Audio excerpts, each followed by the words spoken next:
What's going on? This is Schlock Talk episode 3. I'm Pac from Pac's Perspective. And this is Jared from Frosty Films. And we're coming back at you with episode 3. It seems like we missed a month. It's been very busy in both of our lives and even busier in the Hollywood entertainment space. Lots of big releases, lots of new releases, and we're excited to talk about them. Right now we're going to cover Obsession, we're going to cover the Backrooms, and we also did a little bit of a Toy Story marathon leading up to Toy Story 5, so we're going to talk about that too. How you feeling today? Pretty good, man. You know, it's been an interesting month and some change when it comes to movies and all things cinema. Overall, I've been very pleased with what we did watch. And I'm just excited to talk about some films. What we got on the docket today? Some heavy hitters, that's for sure. Horror stays on top. I think that's the prevailing headline today. Horror stays undefeated, especially in the domestic box office. Obsession just came out of nowhere and took the world by storm. A24 original horror flick by Curry Barker with only a budget of, and I have the exact numbers here, $750,000. We are at a current worldwide box office of about $376 million. And still counting, because it's still in theaters. It was just released on digital on June 30th, but it's still in theaters some places. So support it. The long story short, before we even delve into it, there's no way you haven't at least heard of this movie right now. It's a global phenomenon. But yeah, give it a shot and support it in theaters if you haven't seen it and you're interested in it, because it's a freaking banger. It was such a good film. I'm super excited to talk more about it. I also believe, if you want to look up real quick, I think it broke a record as far as highest grossing original horror film of all time. Yeah, it just beat Sinners last week for the best, the highest original horror film, either all time or in the 2020s. At least in the 2020s. I know it's the highest grossing original horror film. Awesome. That's great. I think it also, I would have to look it up real quick. It's also is competing with films like E.T. and some others as well for like biggest profit when it comes to a film ever, considering its budget being as low as it is, under $1 million, and grossing as much as it has. It's just really inspiring and incredible to see how well it's doing, considering where it came from, being, coming from a YouTube filmmaker and now being able to be distributed on the big screen. So it was just a delight to see. And so before we get started, what'd you think about it? I thought it was awesome. I think it's really cool how we're getting this just burst, this creative surge of original voices in the genre. Even filmmakers that, aren't typically used to doing horror, like Ryan Coogler last year with Sinners, just coming out with literally a instant classic with that movie. And there's also in the last couple years been this huge spike in creators in the YouTube space becoming film directors and putting out their directorial debuts, just to huge success. And this year, in fact, we've already had Markiplier come out with the Iron Lung. I haven't seen that one. I haven't seen that one yet, but it was mildly successful to what I understand at the box office. Obsession is the biggest movie of the year so far, not when it comes to box office, but as far as I'd say cultural impact wide. We are recording this in the beginning of July. And Obsession, although, the box office will say, Mario Galaxy with $1 billion, Michael with just short of $1 billion. It's at like $975 million right now. I'd say just purely cultural impact wise, Obsession is the movie of the year so far. Although it came out like not too long ago in the end of April, I don't really see much discourse surrounding Michael. And I sure as hell don't see anyone still talking about the Mario Galaxy movie. So even though, those are the two, box office heavyweights of the year so far, when it comes to just sheer word of mouth and cultural impact, Obsession is cleaning the clock And yeah, I really liked it. So basically, if you somehow don't know the concept of this movie, there's this guy, he's called Bear, and he has a crush on one of his friends, Nikki, and he comes across he's having a little bit of trouble getting the guts to ask her out. He comes across this magical one-wish willow type deal, and he wishes that she loved him more than anyone else in the world, and that kind of spurs a crazy chain reaction of just like her being possessed, and that leads to her showing affection in some very dangerous and off-kilter ways, all to say the least. Yeah, that's a kind way of putting it, to say the least. I was just kind of entranced by the direction the film took. A lot of it isn't super original. A lot of these concepts have been done before. The direction it goes in and the willingness to commit to the idea of what is present it's kind of horrifying, to say the least. Seeing this so-called friend turn into someone you don't even recognize, someone that's lost their voice for that matter, it's disturbing to a certain extent, to the whole extent. And after a while, you feel really bad for her for most of the film, if not the whole film, because of what is set up and what happens once the wish is initiated. Once you get into it and things start getting worse and worse for not just her, but the man himself, Bear, who made the wish, you constantly are asking yourself, why would he keep dealing with this? And that's the harshest truth of the matter, which is he doesn't necessarily know what else to do because this is all he thinks about. Obviously, when you think of the title being Obsession, you're going to draw some connections right away, right? Like, the movie opens, he's constantly talking about her, he's asking his friend for advice on what to say, what words to confess to her, confess his love for her, and it gets to a point where any waking moment you see of him by himself, he is either on his phone or talking to his friend about her, and that's it. That's all he can think about. So the moment he is able to wish that she loved him more than anyone else in the world, that is just something you can't come back from, because wishing that upon someone is just such a heavy burden, because with that kind of expectations, how could someone live up to that? And it shows throughout the film that, yeah, she is taking this, whoever this new Nikki is, and that's kind of a question that is raised, is what is this version of Nikki? Is this Nikki? Is this someone else? Is this a demon?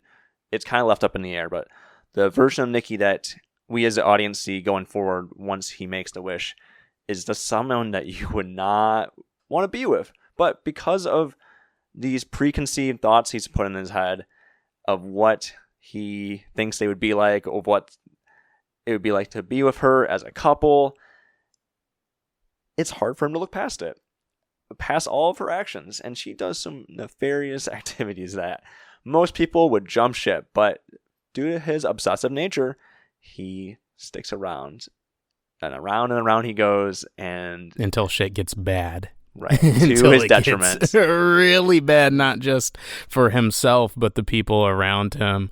I remember thinking, yeah, it's a very clever story. It's a very familiar story that we've seen shades of, be careful what you wish for, right? Like we've seen that, but it feels so fresh and original with how well it tackles just the relationship dynamics and what you tend to obsess over when you objectify someone. Bear is just looking at the ideal, what he wishes Nikki to be, instead of the person in front of him.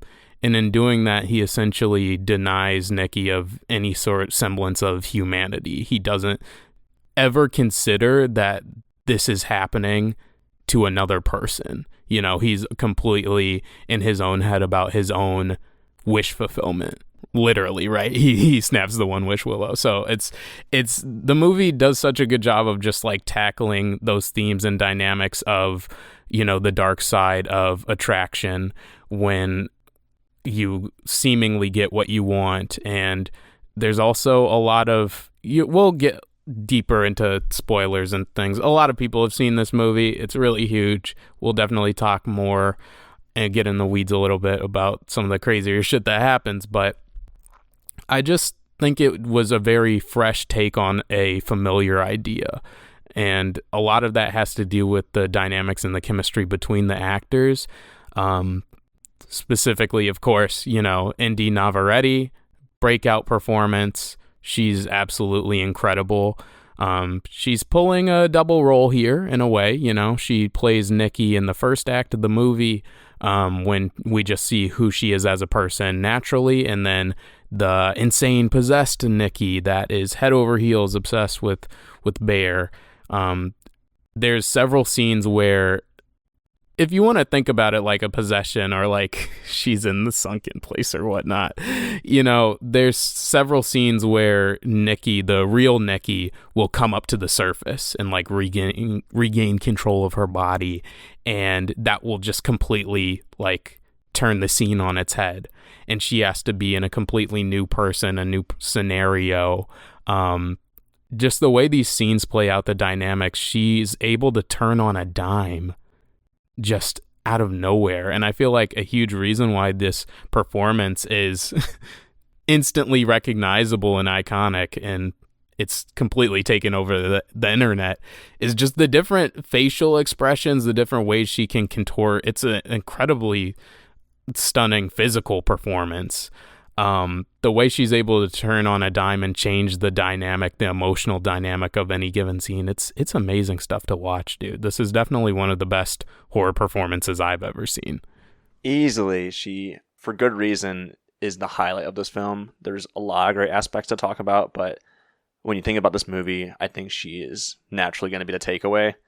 And for good reason, just like you said. I'm going to pile on that and sing the same praises, which is, yeah, she commits to the role.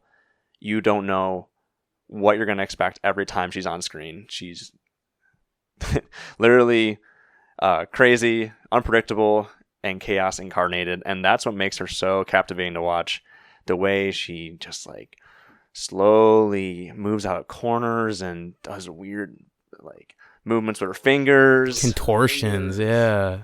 It's just so creepy, and you just can't look away. And even if you want to, sometimes there's moments where I definitely want to look away, but due to the impact of her performance and everything around it, I did not want to look away because of what she was bringing to the table. In that fashion, I do think we should get into spoilers at this point. For sure. I do want to, obviously we recommend the movie. As far as Indian in general and just how scenes play out, the movie has a really unique sense of humor. It's similar to Weapons, I'd say. It's really good at treading a fine line between comedy and just suspense and horror.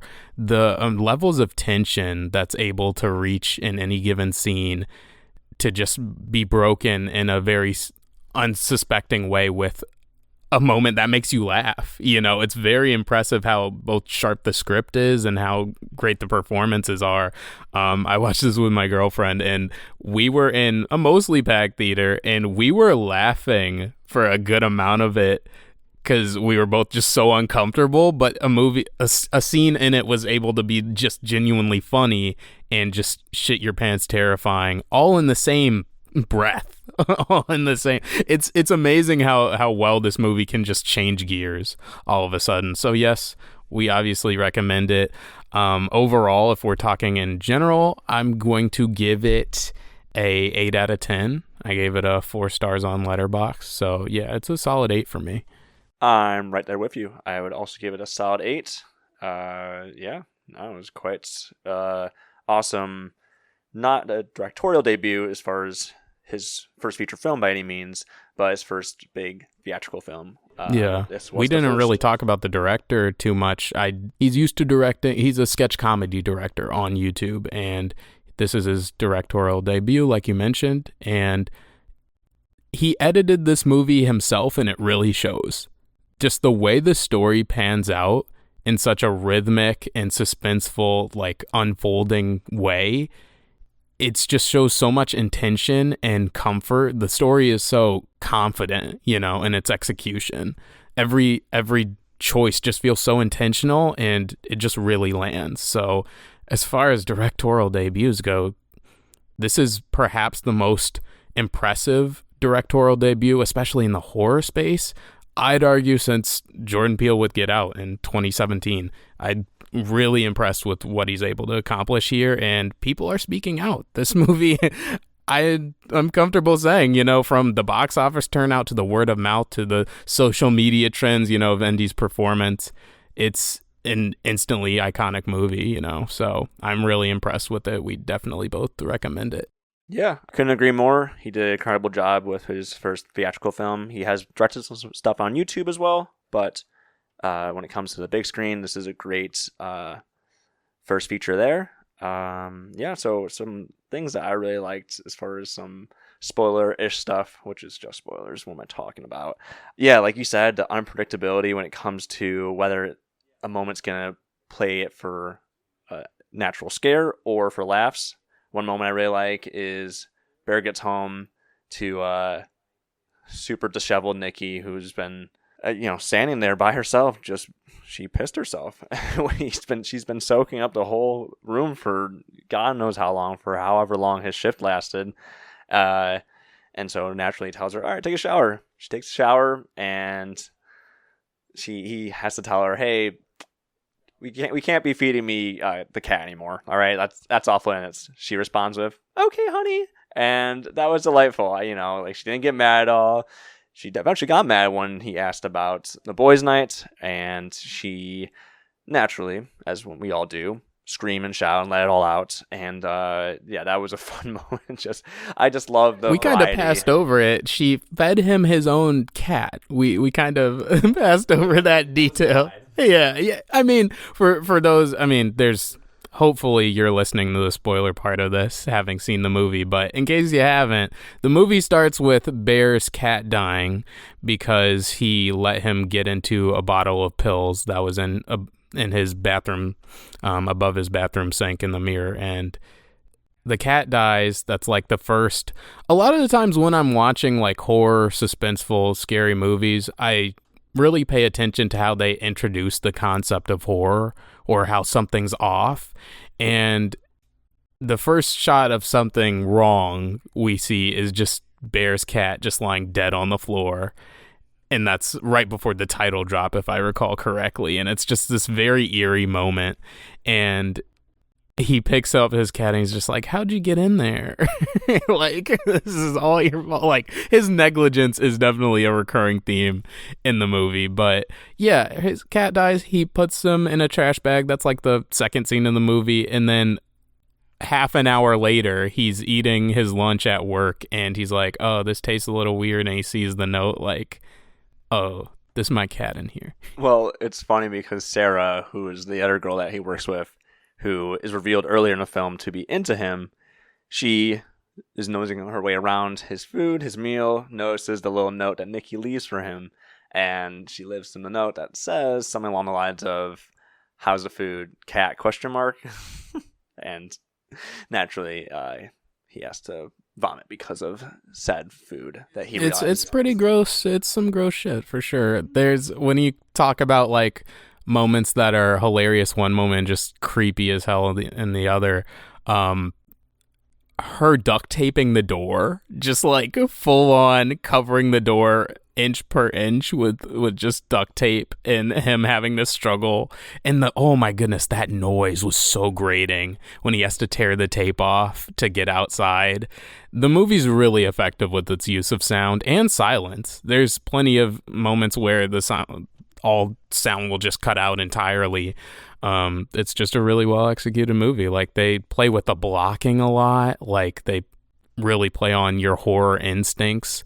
The scene where Bear wakes up and she's just standing in the corner in the darkness, and you can just kind of make out, you can barely even make out that anyone's there until she moves. And that most of that scene is just entirely in silence. It's just like, Oh my God. It's so tense. It's incredibly tense. That was one of my favorite scenes. And also, I think it's the second time he meets like this possessed Nikki. She shows up to his door in a red dress, and her entire upper half is just covered in shadows, but her eyes are lighting up white like she's a cat. Or a demon, or something in between. Yeah, exactly. Or something in between. It was just like, oh, the use of lighting and the tension was awesome. Yeah, it was very effective. I really liked how he shot the film, how he directed the actors. The good friend character, Ian, is his partner on his YouTube channel. They do a lot of skits together, a lot of his most famous skits. I think majority of them. I don't follow his channel like that, but occasionally I've come across some of their short skits and videos. And no, they definitely have the sauce, and I'm super excited to see what else they're gonna do. Yeah, for sure. There's plenty. We could talk about this movie for a lot longer. There's a lot to unpack. I feel like part of the reason why it's resonating with people so heavily is just how, One Wish Willow aside, how relatable so many aspects of the character dynamics are. We start with a confession scene where a guy's just trying to work up the courage to ask a girl he likes on a date, instantly relatable. We haven't really talked about Michael Johnston's performance, but not a lot of people talk about how good he is in this role. And he has this kind of like book wallflower aspect to him that's like really unassuming. He's very soft-spoken. He comes across by so many, as far as he very much comes across as just like a nice guy that and that you'd pass by and just be like, oh, that's that guy, just like everyone else. But there was an endearing aspect to his performance that did a good job of just kind of covering how sinister his actions actually are in the movie, to the point where I had to marinate on what I watched for days after and realize, oh yeah, Bear is the main antagonist of the movie by all means. Everything in this movie is his fault. Terrible person, but he plays it in a like almost in a plausible deniability sort of way, Yeah, I think comparatively to Indy, he's not as flashy.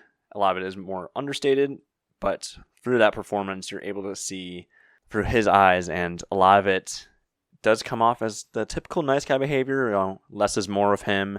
He is able to communicate a lot of just his eyes of this man that is deeply insecure, deeply unconfident, but wants it all, right? He wants the girl. He wants just that.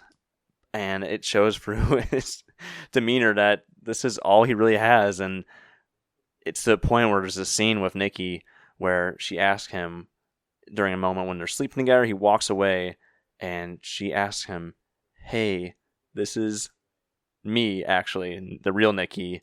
Can you please kill me?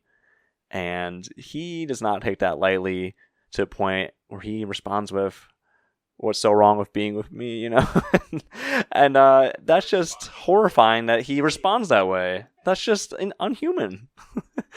The absolute worst thing you could possibly say in that moment, because again, this is Nikki having suffered for days on end, not being in control of her own body, and again, Bear just turns it on himself.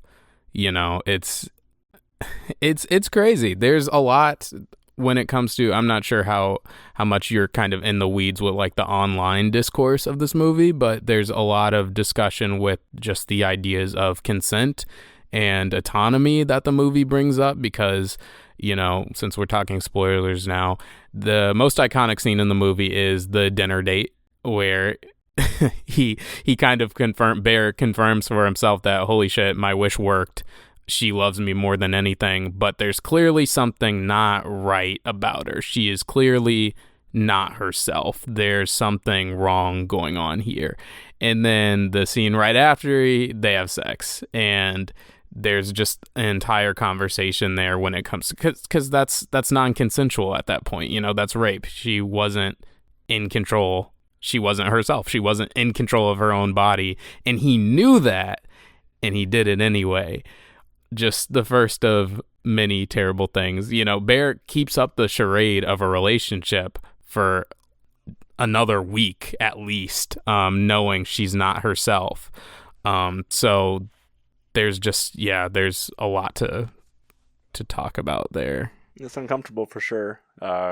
Seeing what's supposed to be this nice guy and all he ever wanted, but the moment he realizes this isn't the person that I thought it was, but she doesn't have any control because of what I have bestowed upon her, he takes advantage of her. And while that's just not okay, obviously it's not okay, it's not comfortable for a viewer, but I think it's very effective on what kind of man, thinks this way, right? Like, there's a lot of men that think they are,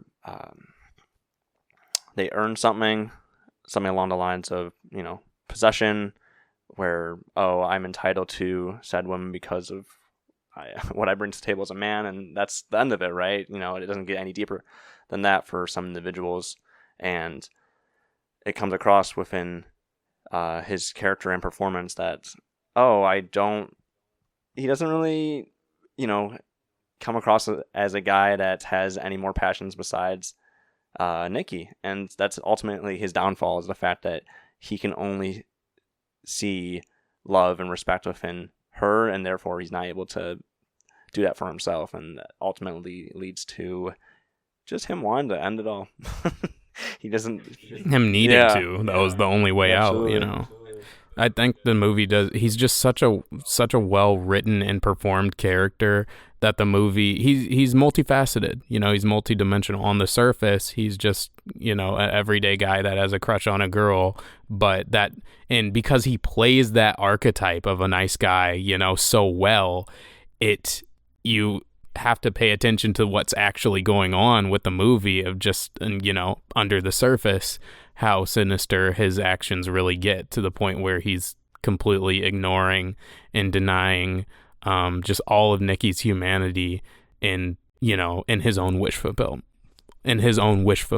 So it's just a really well done movie. I loved it. It knocked me away. Hell yeah, dude. It was great. I'm excited to rewatch it. I think it's hitting streaming soon. Yeah, for sure. Moving right along, a couple weeks after Obsession came out, Backrooms hit theaters and also cleaned up at the box office.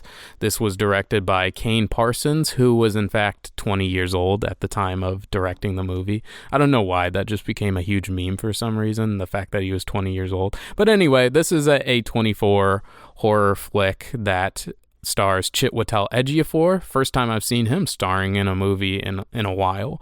And also Renata Rinsby, who you might recognize from last year's Oscar darling Sentimental Value. So it basically stars Chiwetel. He's a guy named Clark. He owns a furniture store, and it turns out hidden in the bowels of his store are the Backrooms, just this very eerie liminal tan colored space that seemingly has no end. Or does it? What kind of creatures are in there? Is he alone? What's going on with that? All questions this movie asks. What did you think of this movie, Jared? Thank you for asking. I really enjoyed this movie. And to preface this, I had no recollection or idea of what this movie had in store for me.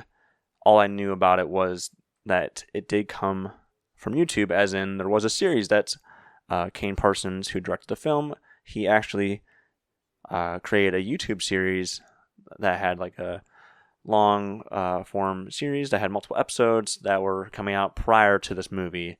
I believe that during COVID, he was using Blender to create a lot of these empty rooms and ambient office spaces. So the ideas have been there for a while, and it fully came together when I was able to see this film, because, man, the Backrooms is a really weird place to not only see but observe and partake in. It makes you just feel so uneasy, and I just love seeing that vision come to life with such a big budget comparatively to I'm assuming nothing or the bare minimum as far as what he had to work with, just probably using his computer. And seeing what he was able to accomplish now with the budget he got, it was really impressive. I believe, if memory serves me right, that he had a budget around $10 million and was able to pay it off to the point where majority of the sets, I believe, if not the entire set of the Backrooms, was actually made. I think it was like 3 football fields was the dimensions of the entirety of the Backrooms. So knowing all of this, it makes the impact of seeing on the big screen that much more impactful, knowing that it was actually real and it felt real. Every moment they were walking around these obscure spaces, you felt like this could actually exist. And the greatest part about it is it feels like it's exists in the middle, where it's not exactly reality, but it's close enough that it messes with your mind and makes you question what is reality and what is not. So on that level, I really respected it. On a script level, I had some issues, but as far as just the impact of bringing the Backrooms to the big screen, I thought yeah, for sure. I really appreciated the surreal feeling of it, the tension, similar to Obsession. The tension is very well done. It's well executed. It's a very different kind of horror. It plays on just kind of existential, very interpersonal dread of being lost in a seemingly endless space. If that's one of your biggest fears, this movie will freak you the fuck out. I really like how much of it is kind of shot in POV, the perspective of the movie being primarily in first person when they're in the Backrooms just added so much to the distortion, just the overall disorienting feel of it. It really drew out the tension and made me uneasy, specifically within the opening sequence. I think the opening sequence is arguably the highlight of the movie for me, with how long it goes on, so much longer than you think it's going to. It's like a whole 8 to 10 minute sequence of a researcher discovering the Backrooms. He's been there before. He's like logging one of his, video logs. And yeah, things are in there for sure. And you're just kind of exploring this space with them, and it's creepy as hell. I don't know what else to say about it. Like, I really like the performances of it. Chiwetel Ejiofor, he's one of my favorite actors. I haven't seen him. I think the only other lead role I've seen him in is all the way back in 2012 with 12 Years a Slave. That was 2013, I believe, actually. But we were just talking about 2013 movies before I was thinking hitting of record, and yes, 12 Years a Slave did come out in 2013. That was his Oscar-nominated role. And yeah, he's a great actor. If you don't watch Oscar bait movies all the time, you probably will recognize him as Modo. His name starts with an M. He's in the Doctor Strange movies. Remove the last R, you got the correct character. Mordo? Yeah. Yeah. He's in the Doctor Strange movies. He's the black guy in those movies. You probably don't. How many people have the Doctor Strange movies just like in hindsight, just like on lock? Like, yeah, I remember a supporting character. You probably don't. So let me make it easier for you. Yeah. He's the black guy in those movies. He's a great actor. He's a lot of fun. He always adds to any project he's in. It was great to see him in a supporting role, and it was really refreshing. It was great to see him in a lead role again. It was really refreshing to see serious talent, like serious actors with an A, in this YouTube copy pasta directorial debut. Like, you really, and it's A24 as well. It carries that prestige. You really wouldn't expect top tier talent like this to come out for a directorial debut based on a YouTube series, but here we are. And I'm glad the work, the concept, and the execution with the direction demanded that respect. The actors show up, they take this material very seriously, and they deliver. Same with Renata Rensby. She plays Mary. She's Clark's therapist. At the end of the day, this kind of comes across like a short film that's just a bunch of that's basically a disgruntled furniture store owner that has a lot of marital problems at home, and his therapist trying to work those issues out with them. They get lost in this backroom space, and very quickly the tables turn. We'll probably talk about spoilers in a second, but as far as my overall impressions, I liked the first 2 acts. The third act, when the cards are revealed and you kind of have a better idea of what this place is, what's going on, and, you know, we get to the horror, bloody, scary, moments. That's when it felt a little bit more by the numbers. That's when it felt like I was watching something familiar. So I don't think the film quite stuck the landing in the last act. Admittedly, this movie was also really big, just like box office wise, cultural wise. It had a lot of people going back to the movies again, which is awesome. It brought up a lot of discussion with film etiquette again, because we've talked about film etiquette here and there on this pod. But yeah, I'm glad the movie's doing well. I'm glad these fresh original voices in horror are seeing success at the box office. I'm glad movies are just back, dude. And I'm glad this one helps usher in that this saga for the year. So I overall liked it. I haven't thought too much about it since I've seen it, admittedly. I gave it a 3.5 on Letterboxd, if I'm not mistaken. I think it's about a 6 out of 10 for me. It really, like, doesn't stick the landing, in my opinion. I really like the concept. I love the execution of the tension and the liminal space and the actors, but this one didn't quite stick it for me. I gave it a 3 out of 5, actually, now that I'm thinking about it. Yeah, I was going to say, like, hey, one off, not too shabby. That's not so bad. Yeah, I will agree with you there that the ending was probably the weakest aspect, and I definitely was more impacted by the slower moments, the found footage moments. Those are easily my favorite parts of the film, and they obviously were harkening back to the style of his original videos. And so I felt that is when the film really was shining. I loved the older camera aesthetic. This film takes place in the 90s. So a big question a viewer may have is, why don't they call the cops or any other authority figure? And while that might be true, or they could also record it, it's just a different time. So naturally, him being, what was he? What was his occupation again? Mary is the therapist. He was my uncle is this. What's his occupation? Do you remember? No, I just remember him owning the furniture store. It ties in. It's very important. Anyways, point is, I think he was an architect. He was an architect. Thank you. I kept thinking of something else. Point is, this ties into the Backrooms, right? He came across as a man that was very out of touch with his sense of purpose. He, I think, was trying to be an architect and wasn't able to get in with that profession. And so now he's running the rundown furniture store, and so there is some use of architecture there.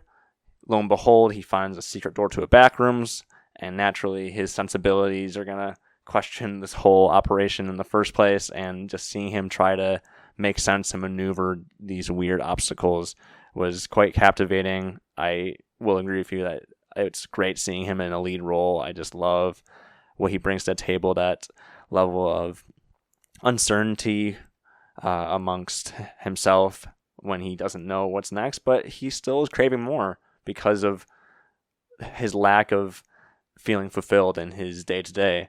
I liked seeing him just try to make any sense of what was down there. That's all he really had going for him at that point, because when we see him in his day-to-day, he just lives at his job. Literally, he's just passing out in one of the beds in the store watching some old reruns or whatnot. And it's a little sad, but it does add up why he's so obsessed with these weird, ominous rooms. And on that note, it's very effective seeing him just wander off. I loved how these rooms looked, their use of lighting. when it comes to just natural light and the use of shadow as well was quite effective. I've always been a big fan of using natural light to make things scarier, because for me at least, as much as I love a good horror film that uses tons of shadows, like something like Obsession, I also very much vibe with something like Backrooms, which is super bright, but it makes it very scary in a different way, and I really appreciate that. It reminds me a lot of something like The Shining, where that movie's very effective to me on a scare level, but it's also a very bright film. So on that level, I quite appreciate it. So I really enjoyed this film. Before we get into spoilers, I'll say I liked the performances overall. Clark was probably my favorite. He brings a lot as an actor. They're both Oscar level talents. I just like that they were willing to commit to him as a character and make him unlikable. He's kind of a prick, and you don't really care for him in a sense of like wanting more for him, perhaps, at least for me. And I don't know, I like when directors are willing to make their main characters unlikable. So on that note, I quite enjoyed his performance. This is a very interesting synergy, I guess, and connective tissue between Bear and Clark, the main characters of Obsession and Backrooms. They're both characters that are very unhappy with their life circumstances and just really unwilling to take any sort of accountability for where they are and the problems they have, and kind of use the magical, use the otherworldly aspects of what they're dealing with to kind of escape and just put the illness on something else and distract themselves. So that's an interesting kind of way these movies are connected, I think. What would you give this movie? What'd you give it on Letterboxd? What would you give it out of 10? I settled with a solid 3.5, the old 7 out of 10. I really enjoyed this. Quite effective on that ominous level. I think with a sharper script, this could have been an actual classic, truthfully. I really think the potential is there. But where it landed, I think it was a solid 7, and I'm pretty happy with how it turned out. I really liked the movie. It was really good. But before we move on to our last film, I would want to briefly talk about some spoiler stuff. Anything that comes to your mind? I think it's really hard to talk about why the ending doesn't quite work for me without getting into spoilers a little bit. I like where it takes a very distinct turn when Mary, Renata Rensby's character, gets lost in the back rooms. She gets captured, and she goes to chase. How does this exactly play out? You saw the movie more recently than me. She goes to look for Clark. She goes into the back rooms. How does she get incapacitated? Do we see him tie her up, or he chokes her out? That's right. Now I remember. Yeah, you're right. He apologizes. He sneaks up behind her. He chokes her out. And then she wakes up tied to a chair. And that's when the movie takes a really huge turn. And Chitwatel just becomes very eerie and sinister, and he's kind of losing his mind down there. He's been in the back rooms for quite some time at this point, and he kind of explains how it works to her, and she goes from a very calm, level-headed therapist character to the hostage in this hostage scenario, having to beg for her life. And from there is when, kudos to the movie for subverting my expectations. I thought the movie was going to get into this whole cat and mouse dynamic where she would have to, once she got free, she would have to chase him or he would chase her through the back rooms, and, only one of them are walking out alive. That's how I thought it was going to play out. It doesn't quite go that way, though. No, it doesn't. No, there's a bigger, better Clark. That was... The uncanny CGI was something. It was weird, yeah. Conceptually, I get it, right? We're seeing these things that we know from our day-to-day lives deteriorate over time. The Backrooms is something where you take something that we already know and you distort it and make it something that's unrecognizable. It's like telling someone who's blind what a dog looks like, and then what they draw is going to be something completely different to what we already know what a dog looks like. So on that level, it's very visceral, but like the fact that like he's just there to be a big monster wasn't too satisfying. I was like, I didn't think they could have took a more interesting philosophical direction, because as much as I liked Clark's resolve, I wish the monster was different. I don't know, or like maybe him and the monster could have worked together. Just him, because it's weird that his version of himself, this distorted version of him, is the only one to like act up. And I guess you could see it as this is who Clark really is, right? He's the monster, and that's a very literal thing, but that's kind of what came across to me. He's his biggest enemy, and that's he very unceremoniously just eats Clark. Yeah, it's very sudden, and it's effective because it's like there's like a long silence, but it is just kind of awkward. But when it comes to like Clark's character, I did like his resolve in that dinner scene where he just goes, you know what? All this therapy stuff, nah, I don't want to change. So he decides, nah, I'm good. I don't want to change. I want to stay here with my new friends. Apparently the redheaded character in the background, I believe that's his wife, or his distorted Backrooms version of his wife. So that was quite interesting to see that kind of distorted version of her, of all the multiple eyes on her face. I loved a lot of the designs of these new versions of these people that exist in our reality. That was quite effective as far as the design work goes. But yeah, it was very just spur of the moment. It's like, oh, now he's biting him, and it's kind of more of a monster movie vibe, which that's not what was as enticing to me as it yeah, it just really devolved from that point into a big scary monster. I'm gonna chase you. She ends up killing him. She kills him in the space of the back rooms that looks like the top floor of the furniture store. And that just was such an uninteresting choice to me. I felt like the tension would have felt so much more palpable if it was way more of a cat and mouse chase throughout the liminal halls that we're used to. And maybe she gets stuck in a crevice and she doesn't know how she's going to escape, or forgets where the exit is. But having it all take place in like the furniture floor of the back rooms, or the part of the back rooms that's reflecting the furniture store, it just wasn't interesting to me. As soon as, the monster stuff happens, I felt like it was just a less interesting version of a movie I've seen before. Yeah, like on a design level, I quite liked what they were going for with Clark's distorted version of him, but you did bring up earlier when it comes to the CGI was a little wonky, and I can look past that, but it was disturbing on purpose, but it also kind of looked unfinished, or just kind of amateurish. Yeah, a little bit. Yeah, it just wasn't very satisfying as a viewer, in my opinion, because what we were seeing before a lot of it felt fresh and original as far as a lot of what they were showing us, and then we come to that and it's like, okay, this feels more of what we're used to. So I don't know.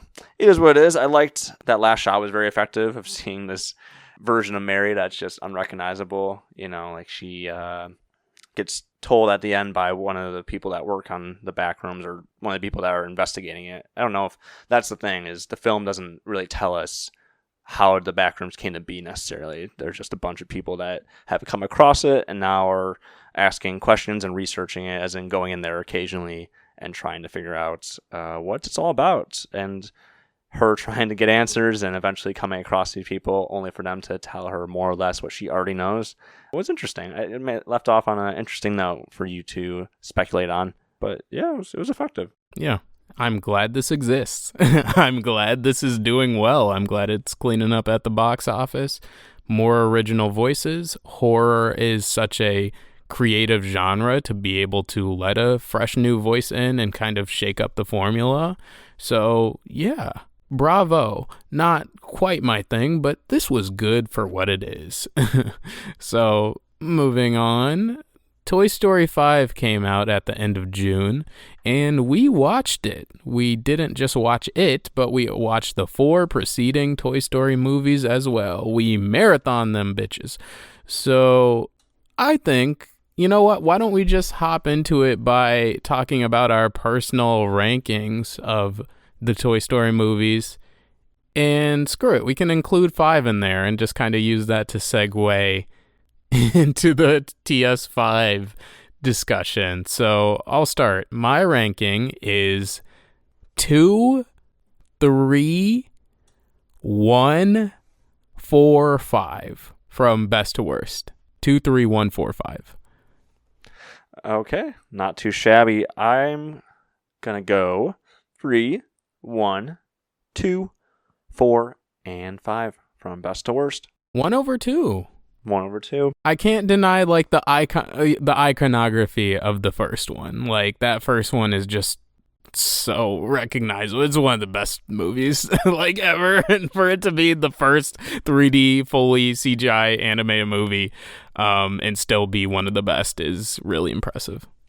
I think the beauty of that original trilogy is I would not question someone that ranks those 3 in any particular order. I think they're all so great. On a different day, like I could see on a rewatch 1 being my favorite personally. Like I think it's the tightest of the 3 films. It's the sharpest when it comes to how effective it is with the runtime it is given, and the fact that, like you said, it was the first of its kind when it comes to a fully 3D CGI film. And so I can see it being my favorite eventually, but right now the third, it just sticks a landing, and that's what makes it my favorite as of right now. I love how 1 is not afraid to be mean. I love how jagged edged it is at times. It's mostly from Woody's perspective, and Woody is a curmudgeon for so much of that first movie. He's just outright he's just mean. Potato Head is an instigator. Ham is a hater. You know, like so many characters in 1 just want all the smoke and are just looking for excuses to start shit. And it really like plays out so well in the humor. Just like it's just so well done. I love those first couple movies. And then 2 just like ups the ante so much. You know, it introduces characters like Jesse, Bullseye, the Prospector. It's so much more ambitious in its set pieces and its adventurous moments. You have that opening with Buzz, like the galactic, the Starlight. I just finished watching The Boys. I have Starlight on my mind. Anyway, you know, Star Command, Buzz playing the video, Rex playing the video game, Buzz's action sequence with Zurg. It's just so freaking cool, man. And then you have Jessie coming in, her backstory, Woody having to decide. There's so many great parallels between Woody and Buzz's journey, Woody's journey in the second movie, and Buzz's kind of disillusionment in the first movie. It's just, oh man, Toy Story 2. I'm a Toy Story 2 truther at this moment. It's, for the longest, 3 was my favorite. We all remember the emotional highs of 3, and it's just a really effective. 3 is a really effective heist movie from start to finish, and then it's just Shawshank for kids, and that's pretty great. But yeah, I'm a 2 guy now. I really fuck with Toy Story 2. They all rock. 2's cool. 2 is cool in my book. It is weird that our favorites have flopped or swapped. Flopped and swapped, yeah. I believe for a good chunk of change, 2 is my favorite, but right now, 3 is my favorite, and that's great as well. But we're obviously avoiding 2 of the Toy Story movies right now. I wonder why. Yeah, I wonder why in the modern age. So Toy Story 4, when it first came out in 2019, I remember that so distinctly because it was the same summer that Endgame came out. It's so weird. It did well in the box office. It did really well critically, but when it comes to just word of mouth, when it comes to online discourse, when it comes to talking to the everyday person or just like people you know that watch and love Toy Story, everyone kind of shits on it, and they all say it's unnecessary. The common talking point, right, is that it should have ended with 3, you know, and that 4 is just unnecessary, and it kind of undoes a lot of the themes and character moments from the previous movie. Of course, you know, talking about the ending where Woody decides to leave the gang behind and go off and have his own life with Bo Peep and kind of the nomadic toys, you know, the lost toys. But, you know, I came around to it. I watched Toy Story 4 again, I want to say 2 years ago, and then I watched it again a couple weeks ago for this marathon, and I've come around to it. For what it is, of course, I would, just like everyone else, prefer that they ended with 3. It would be the perfect trilogy. It would be one of the best trilogies ever made. If you want to pretend it's still a trilogy, yes, it is one of the best trilogies ever made, and there is no 4 and 5, but I like Toy Story 4 for what it is. I think the story is solid. The new characters like Forky and Duke Kaboom and Bonnie and Ducky and all them, and Bo Peep's glow up is really cool.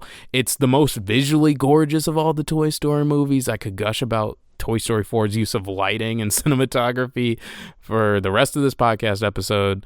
I like it for what it is. It has flaws, but yeah. Good for you. I, on rewatch, did not feel the same. I remember liking it the first time I watched it back in 2019. But, man, I'm positive for sure that because of the way we did it, being a marathon, I had a very different perspective. Not just watching it by itself, but watching it within the context of the marathon just made me I don't know, I just didn't vibe with it, truthfully. There were some good aspects for sure. I will acknowledge the lighting and the cinematography were drop dead gorgeous. They were really flexing their power as filmmakers and as a studio when it comes to that film. But when it comes to the story, I don't know. I liked some of the Woody stuff. Some of it was just kind of whatever. But I just think the way the movie was edited and transitioned between scenes when it comes to Buzz and the gang on the RV and Woody and his adventure with this new Forky character, the balance of set pieces and characters, I think was just lopsided. There's just too much going on, too many characters. The humor just felt, I hate to be that guy, but it felt a little too kiddie sometimes. And yeah, I know it's a movie about toys, but you have to understand, there's a scene in the first Toy Story where Mr. Potato Head takes his lips off and puts it to his bottom. His actual potato bottom. Calling Slinky a kiss ass. Yeah, he's calling him a kick ass. Kiss ass. Yeah, he's calling him kick ass. All right, the superhero. No, he's calling him kiss ass, and it's hilarious. And yes, I know it's the 90s, but come on, that's an excuse. Like, a kid, if they saw that, they wouldn't get it, and that's what makes it funny. It's a funny joke that adults can love, and kids will just not understand, and that's okay. Not every kid needs to understand every joke, and a lot of the humor just was not landing for me, and so that mishmash of tone and overuse of characters and inconsistent character traits when it comes to Buzz, it just made for a messy experience. So yeah, I don't know. I just wasn't as high on that one, and that's okay. But I was going open to number 5. Yeah. So do we want to start on 5 now? Yeah, sure. So Toy Story 5 came out in the middle of June, and from what I'm reading, its critical reception is pretty solid. It's making decent money at the box office. It had a $250 million budget. Currently, it's at $618 million, and it has probably the other half of its theatrical run to go. It'll definitely end around late 800s, early. It'll probably crack around 900 million. I wouldn't be surprised when it's all said and done at the box office. So it's a very successful movie. All the Toy Story movies do well. And in this one, we pick up where we left off in the last one, where Bonnie is the main child now. She has our favorite gang of toys. This one is much more Jessie focused. We get to revisit and go with her on her personal journey with reconciling her past and the hurt and the painful memories that she deals with being abandoned by her former owner. She has a couple new toys, but the main conflict of this one is tech. Bonnie gets an iPad. Bonnie becomes a little iPad kid, and she's just trying to find a friend. She's just trying to fit in with the rest of the kids in her neighborhood, and the iPad is initially helping her do that, but the toys are being left behind in the process, and Bonnie learns a thing or two of the harsh side of the internet and social media. So that's where we pick up on this one. So how I felt about it, I think it was just okay. Not to skip all the way to the end or anything like that, but it was 3 out of 5 for me. It's about a 6 out of 10. If I'm being nice, if I'm thinking about how much I don't want to watch this again, it's probably closer to a 5. I don't know. There's nothing offensively wrong with it as a movie. There's nothing offensive about it. I can totally see how plenty of people can watch this and just like it for what it is, but we just marathon these movies. We know how good they are and were, So it's just kind of a shadow of it to me. Like, the humor is so sanded down. None of the new characters really stuck with me. And it just felt so self-referential. It just felt like, oh, do you remember how sad the When She Loved Me sequence was in 2? Do you remember that swing, that tire swing that Jesse played with Emily with? Wasn't that so sad? Didn't you cry? Didn't you cry so hard back then? And so much of the score just uses the same When She Loved Me leitmotif. It just milks the previous movies so hard. It didn't feel that original to me. Yeah, you can really feel that the brand, as it's gone on, has kind of lost its sense of urgency when it comes to the motion within the film. The film's kind of, I wouldn't say they take their time now, because they definitely don't, because it definitely has more of a in-your-face energy now. But when it comes to the actual narrative, I feel like there's a lack of direction and motion. I feel like a lot of times the plot doesn't get kicked off until maybe 20, 30 minutes later than usual comparatively to the previous trilogy. And as someone that loves a tight script, it's harder for me to get invested in a movie that just kind of lackadaisical when it's kind of energy. Yeah, I don't know. I initially appreciated the change of main character being Jessie. I like her obnoxious, loudmouth energy. It's a fun change of pace from Woody. His more stern behavior is changed up here for Jessie's go-get-'em energy. And while at first it was a good change of pace, ultimately feels kind of whatever in execution because of where they take her character. I will agree with you. It just feels like they're just retreading old ground when it comes to what she's been through and what the series has to say overall. I just felt like seeing her encounter her old home. At first, it was kind of nice just to see her back at the old homestead and getting reacquainted with the tire swing and the horse and the barn. The piano piece. Yeah, the piano itself. But after that, it kind of lost me when it comes to like following her as a character. I just wasn't as invested in her journey as I wish I could have been. And I can't say, for all Toy Story 4's faults, at its core, I still liked some aspects of Woody's story, and I felt like his moments cohesively were a lot sharper than whatever she had to bring. So on that note, I just couldn't really vibe with the direction the story was going, and when it comes to the way it was edited between the different kinds of toys, and now Woody's back, and like you said earlier, when it comes to humor, it feels like it lost its edge there. And I don't need it to be the 90s Toy Story, but I don't know, the problem for me is I can't even remember just a single laugh. Even in 4, the humor was hit or miss for me. I had some laughs in 4. Here I had an occasional, smirk. Pity laugh. Yeah, the pity laugh, the little chuckle, the old George Lucas. But other than that, there's nothing too memorable like this. For me, was it just kind of came and went, which makes me sad because as a lover of these films, Toy Story films, for me, should feel like an event in the same vein I think Star Wars should. I think Toy Story overall is a higher quality, but overall, I think that's the effect Toy Story movies used to have. Those first 3, they were spaced out far enough to make them exciting, to make it rewarding when you watched it, because they were effective stories with awesome, likable characters and a great, funny script that paid homage not just to their films, but to action adventure films as a whole. Yeah, I think the most sad thing about Toy Story 5 is the countless children that are going to grow up with this being their go-to or first Toy Story movie.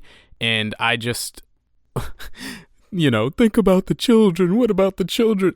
I just think if this was my first Toy Story growing up, if this was my reference point for the franchise as a whole, I wouldn't feel incentivized to go back and seek out the rest of the movies. I would think Toy Story is mid. It would just kind of get washed away with the rest of the noise of, I'm gonna freaking say it, dude, any Illumination movie.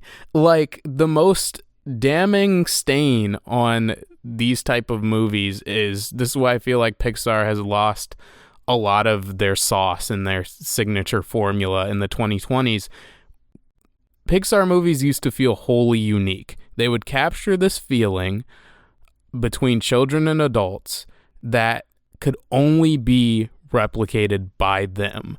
They would tell meaningful, relatable stories that were appropriate for all ages and memorable and emotionally resonant and would get you to cry so often. And it was uniquely, like I said, it was uniquely Pixar. But so many of their films in the 2020s, I feel like could be made by another animation studio. There's nothing in Toy Story 5 that feels distinctly Pixar, like it was something only this studio could have given us. So, like you said, the pacing is all over the place. It's really lackadaisical. So much of it just feels like we're just kind of shooting the breeze, where the movie's just kind of spinning its wheels. These movies used to have a real sense of adventure and danger and peril. There used to be real set pieces in these movies. Okay, we got to go get Woody. He got captured, so let's cross the street, this busy intersection with these traffic cones, and cause a pileup. Let's escape the daycare and turn it into a full-on heist movie because there's a whole underground society within this daycare. Let's escape this incinerator, let's catch the moving van as Andy's packing up. There used to be, let's escape the airport. There used to be these big adventurous, memorable, epic moments within these Toy Story movies. They would play with the scale and there would always be a sense of danger, within the previous movies. Here it's just, let's play with Bonnie in the backyard and try not to end up in the closet and help her make her friends. And it's just there's so little for you to grab onto. So much of this movie is dealing with this army of 50 or so buzzes that come in. It's the opening of the movie for some reason. These Toy Story movies used to have banger openings, but now it's just a bunch of buzzes waking up on the beach, trying to figure out what they're doing here. Let's find Star Command.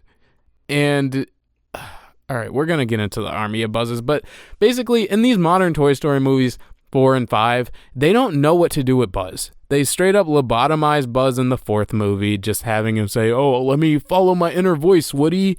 And then in this 5th one, his whole deal, Buzz is trying to get up the cojones to propose to Jessie. They don't know what to do. His character has regressed so much, I'll say, since Toy Story 2. It's a shame to see our boy fall from grace as much as he has, because, it's really been since Toy Story 2 where I felt like his character felt like it had the best sense of urgency and maturity. Yeah, and just heart and understanding when it comes to his place in the toy world. And now he just, I don't know, he's beefing with Woody again, and that just did not sit right with me. He doesn't have the balls to ask Jessie to marry him, and it's, to me, that plot line in and of itself just feels like that should have been done 2 movies. I mean, at least a movie ago, right? I think in 3 they obviously did not have time to propose. It was a life or death situation. But point is, it's just frustrating as a fan and lover of these films that they're not able to understand what made these movies great in the first place, and it feels like they're just kind of coasting off the goodwill of people loving the toys. And while there is occasionally fun moments and it is nice to see the toys again, it does feel like it's not the toys I know and the toys that I love. They kind of feel like lighter versions of the toys that I grew up with. And, that's a very old man staring at clouds take. But if you rewatch these films, especially at first read, you'll definitely see it like those films just had so much heart and love and, I don't know, and friendship, of course. That's like the biggest theme of these films. And it's just unfortunate. So while I can, understand that they want to go in a new direction, what's unfortunate is the direction they did take. It's not like they did much of the ideas that were present. The newest character, as far as the villain goes, being Lily Pad, which is, commenting on the modern age with the old iPad kids. While at first it's an interesting concept, and Woody, tells Jesse like, oh, well, toys are for play, technology is for everything, and that line was, it was a cool way to start the conflict. Once that conflict is present, it kind of just doesn't do much with it, and that was very frustrating for me as someone that is living in the modern times and thinking of, the ways they could go with this Lily character, and just seeing that they just don't do anything with it, really. They don't, really make a stance with the character and what technology is, doing to kids and how it affects play in the modern age, and how a lot of kids, naturally are growing up faster because of technology, and they're missing out on what play has to bring to a kid's life. And I think there was just such a missed potential there that I was just so frustrated with. And it very much felt like they just did not want to offend anyone, especially parents that are quick to use these devices as, a way to, deal with their kid and just escape from actually doing the work and actually parenting. It just, obviously this is a big, fun animated film for everybody, but I just feel like older Pixar would have been, able to communicate something more effectively along the lines of, what the villain has to offer. I think of something like WALL-E, and that was able to, it was able to communicate a stronger message within the confines of a animated kids film. Yeah, the overall message being like, technology can be mean sometimes, and you should still find IRL friends to play with. That's about as far as their stance on technology goes. There's no indication on how this might affect Bonnie's like attention span and growth and development long term.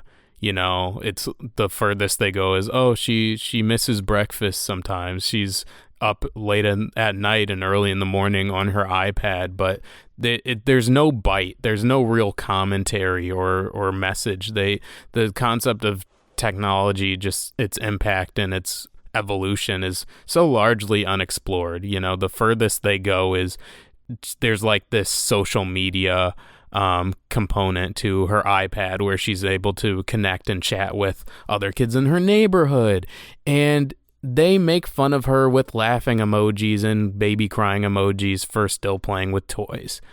And that makes Bonnie sad, and she doesn't want the iPad anymore. That's as far as they go, as far as the possible dangers of having a kid grow up on tech. And that's just so cowardly and so like, it's kind of pathetic, honestly. Yeah, it was just the easiest, way to approach that subject matter. And ultimately, it felt like it was, to me at least, it was trying to say more something along the lines of, no, it's not the technology it's bad, it's how kids use it, right? It's those kids, right? You gotta find the right kids to use your devices and use your toys with, right? Like, even like, I guess at the start of the film, there's some kids that are across the street at a different house, in the front yard, and Bonnie comes out because Jessie throws herself out there and she picks her up, and the kids see her with Jessie and they kind of smirk at her and then kind of run the other way. But the film ends with those kids actually wanting to join in. And so, it's frustrating because, like, yeah, like, I'm sure, like, that could happen, right? I'm sure kids could come around, like, once they see, like, more than one kid indulging in play with their toys. But it's just frustrating when the technology character, Lily, just kind of, she shows up, she throws herself away, and then ultimately the resolve is, oh no, we could play, we could work together. There's a way that we can both help her out. Yeah. It's the coexist bumper sticker in Pixar form. It's just like, all right, there's so much of watching this movie, especially growing up with the originals and marathoning them before this, is just a really, really tough slap in the face reminder of, dang, Pixar just don't got it like they used to. I'm not saying they don't still make good movies. I really liked Luca back in Check's Notes 2021. That was the last Pixar movie I really adored, like the originals, but it's just like from the voice cast, right? Unfortunately, Mr. Potato Head's actor, Don Rickles, he passed away years ago. The replacement they got for him sounds nothing like him. It's still the same actor for Ham, but he sounds over it. And Joan Cusack, while doing a good job in this movie, you can really tell how much she's straining to produce Jesse's energy. To be fair, she first voiced Jesse 30 years ago. Over 30 years ago, and well, not quite 30 years ago, 27 years ago, because Toy Story 2 was 1999. But it's been a long time, and you can just kind of hear it in her voice. Like, it's still a good acting performance, but Jessie has a lot of energy. She has a lot of yee-haws, round 'em cowboys. She yells a lot, and you can kind of hear that strain on her voice, and it's a harsh reminder of what time does, and there's other parts of just the character's dynamics that's like, okay, do you guys even remember the originals? Woody and Buzz haven't bickered like this since the first movie. They have disagreements in 2, 3, and 4, but they're all mature conversations that have to deal with what's best for our friends and family around us. They're not, oh, Jessie said I was her deputy. No, she said I was. And then Woody says, oh, I should take this one, Buzz. You don't have my field experience. And it's like, are you shitting me? Buzz has been out here on the boots on the ground in the field since he got there. Buzz led your own rescue mission in the second one, and you're telling him he doesn't have field experience? Are you fucking kidding me? Did you even watch these other movies? It's just some baffling shit in this one. I don't know, man. Well, I mean, at least Woody now has a bald spot. Yeah, because he's getting old. Because if you're watching this, you might have kids of your own, and you might be balding. It's It's hashtag relatable. Wow, so profound. It doesn't even make any. Well, I guess it doesn't make sense. It's so stupid because he's always wearing his hat. And then he's got the dad bod, I guess, with the weird gut, and he has a gut. Yeah, he has silly. How does that even can't believe work? This movie about toys doesn't make more logical sense. I don't know. I guess for me, this is more of a comment on like the direction the humor's taken, and by itself, it's fine in a vacuum. But most of the humor just does not land because of the overall tone of the humor. Just isn't as sharp, isn't as blunt with it.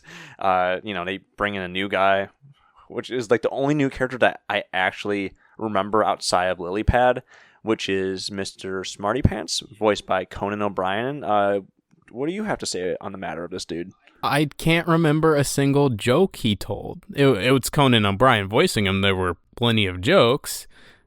You don't remember the toilet noise? Like anytime yeah. He has these buttons on his face that's like, is this a number 1 or is it a number 2? Because he potty trained Bonnie. It's so great.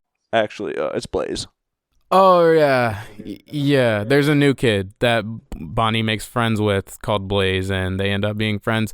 A lot of this movie is so forgettable, dude. We watched it a week ago, and so much of it is just fading from my consciousness. Yeah, I can remember individual moments, but like the lasting impact a day later, I was just like, oh, wow, I saw Toy Story 5. It didn't feel like I saw Toy Story 5.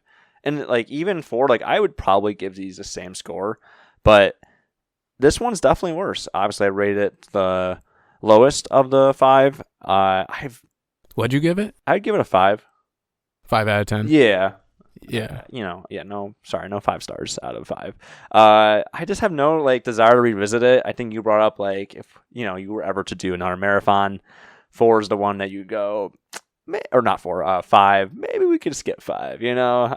4. I mean, I'm in the camp that I personally don't even want to watch 4 again. Like, that's just how I feel personally. But like, yeah, 4 and 5, they just kind of, for me, it's just indicative of the direction they have now taken these movies in, and I'm not really a fan. They're not like terrible by any means. They're not particularly offensive, but they're just not really much for me. They're just very forgettable films. It just kind of feels like another day in the office for the Toy Story Pixar franchise, the machine itself. And ultimately, things feel more like some shorts they could put on Disney Plus. I know you brought up the Army of Buzz light years earlier. It takes up so much of the runtime, dude. It's weird. It felt like it could have been more of a short film. It was very frustrating in that sense. Like, we think about Toy Story 2, and when Buzz shows up to Al's Toy Barn and he sees the army of Buzz Lightyears that are still on the shelf, that was cool because it was just a small scene, and it was a very much a introspective moment for him, right? He's grown so much, and if that was the Buzz that was in the first film, he would have had a way different reaction, right? He probably would have acted out. But this Buzz is able to take it in a lot more rationally. But when it comes to 5, the Army of Buzzes, like, it just overstays its welcome. I wouldn't have minded them in the film for a little bit, but like you said, it just takes up way too much time. Yeah, this movie just feels very misguided and sort of aimless. Definitely my least favorite of the franchise. I'd say that more or less so wraps it up. Jared gives it a 5 out of 10. I give it a 6 if I'm being generous, a 5 when I'm being realistic. It's definitely my least favorite of the franchise. And yeah, I'd say that more or less wraps it up for this episode.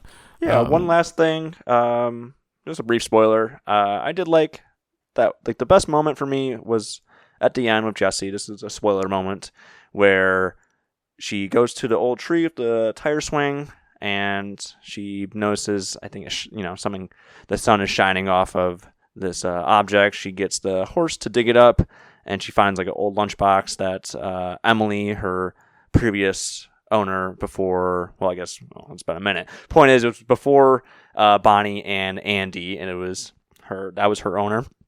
And she finds a little picture with a picture of Emily grown up with her daughter, and she realizes on the back there's a note that states that something along the lines of, I love you, thank you for being a part of my life, something along those lines. And it is confirmed that she named her daughter after her childhood toy, which was Jessie. And that was a cool full circle moment to make Jessie feel like she had something else to give in this new age of technology and all the chaos that ensues. It was a nice moment for sure. It was definitely the powerhouse emotional moment. Like, we're pulling up all the stops. If you haven't cried yet, definitely wipe those tears for this moment. I thought it was nice. I thought it was cute. Yeah, it's not like the movie's terrible. It's not like it's devoid of any fun moments or character beats. It's just, again, when you compare them to the other ones, it's like, all right, do I really need to watch this again? I don't know. Agreed. Yeah. It was a good time. I enjoyed talking about these movies. We got passionate about some good films, and then a bit of a mediocre one. But overall, it's been the summer movie season has been picking up. So much stuff. Yeah. I didn't even talk about how I watched Devil Wears Prada 2 in May and how forgettable it was and how much it was half the movie of the first one. Well, that's great to hear because I didn't see it. But I'll do you one better. I saw Disclosure Day, Spielberg's newest film, and let me tell you, it was a movie. It was a movie that exists, and that's about all we have to say about that one. Lots of great shit to look forward to, though. In 2 weeks, as of recording this episode, we have Christopher Nolan's The Odyssey. If my bets are right, then that will likely be my movie of the year. We'll see how it plays out. And then 2 weeks after that, we have Spider-Man Brand New Day, which is probably my most anticipated movie of the year. We will see how it plays out. We'll definitely be talking about those movies and more the next time we meet.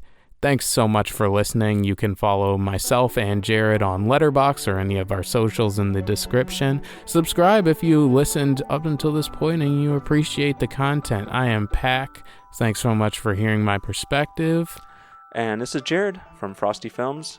Thanks for listening to us, and have a good one. We'll catch you on the flip side. Peace.